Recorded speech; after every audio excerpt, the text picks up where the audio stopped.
Israël sont allés. Ils sont allés jusqu'à Canaan. Quand ils sont arrivés, ils ont vu que le Canaan était habité par d'autres peuples. C'est pour cela qu'ils avaient envoyé des espions. Les espions sont arrivés à Canaan. Ils ont dit que c'est un beau pays où coule le lait et le miel. Mais ce pays-là, il y avait des géants. Alléluia. Amen. Dans ce pays-là, il y avait des géants que la Bible appelle les fils d'Anak. Il fallait repousser, il fallait chasser ce peuple. Mais les enfants d'Israël, ils sont allés. Et arrivés, ils ont combattu. Dieu était avec eux. Mais au lieu de chasser tout le peuplade qui était dans ces pays-là, ils ont chassé la moitié. Ils ont chassé la moitié et ils ont fait des alliances avec d'autres peuples. Est-ce que la parole de Dieu, ils ont exécuté la parole de Dieu à la lettre? Non. Ils n'ont pas exécuté la parole de Dieu comme Dieu nous avait parlé. Mais nous savons que dans le livre d'Amos, la parole de Dieu nous dit: car le Seigneur éternel ne fait rien sans avoir révélé son secret à ses serviteurs, le prophète. Donc notre Dieu, quand tu veux faire quelque chose, il l'annonce toujours. Quand tu pries, Dieu veut répondre. Dieu répond toujours. Mais assez souvent, les gens, comme ils ne sont pas en connexion avec l'Esprit de Dieu, des fois, la réponse de Dieu le passe sous le nez. Parce que c'est la parole de Dieu qui nous parle. La parole de Dieu nous parle, car le Seigneur, l'Éternel, ne fait rien sans avoir révélé son secret à ses serviteurs, le prophète. Donc notre Dieu, avant de faire quelque chose, il révèle toujours sa parole. Amen. Alléluia. Amen. Donc la promesse de Dieu était arrivée après plusieurs générations.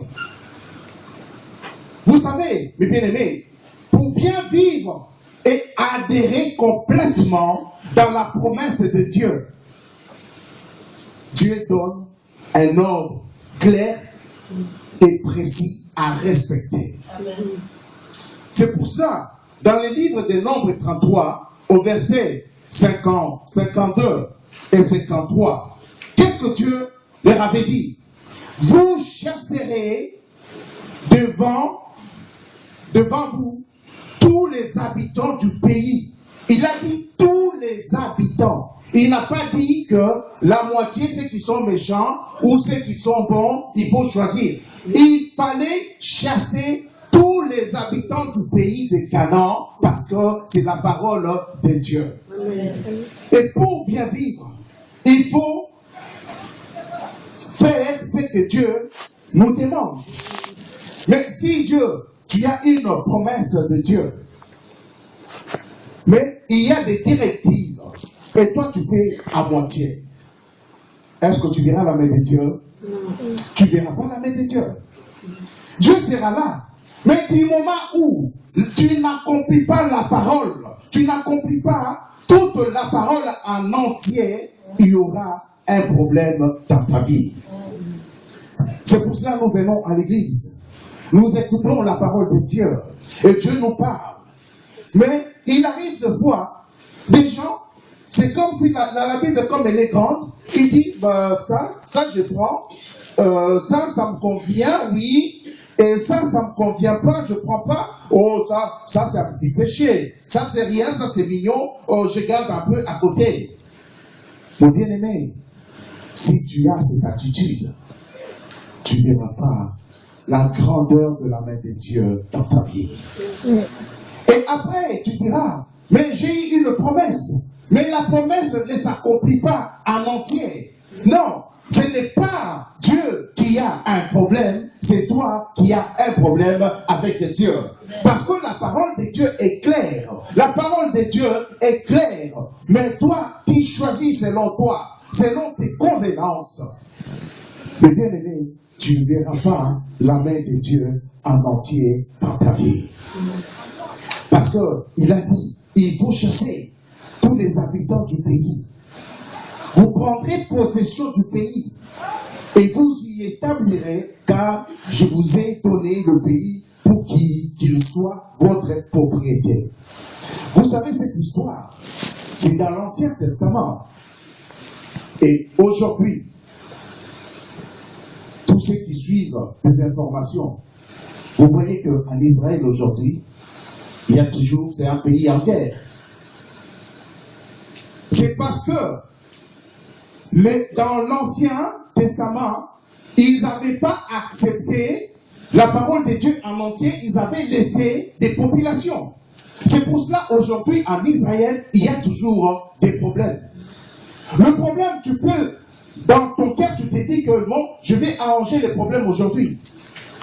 Mais les problèmes peuvent suivre de génération en génération. Et jusqu'aujourd'hui, Israël n'a pas encore réglé ses problèmes. C'est pour cela qu'il y a toujours des problèmes de la guerre en Israël aujourd'hui.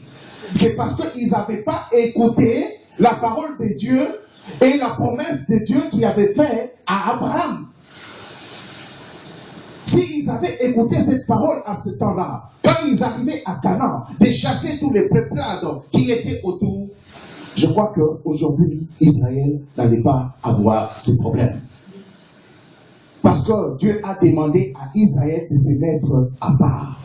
C'est pour cela que Dieu est en train de te demander aujourd'hui de te mettre à part. De ne pas te mélanger avec d'autres dieux. De ne pas te mélanger avec des personnes qui ne connaissent pas Dieu.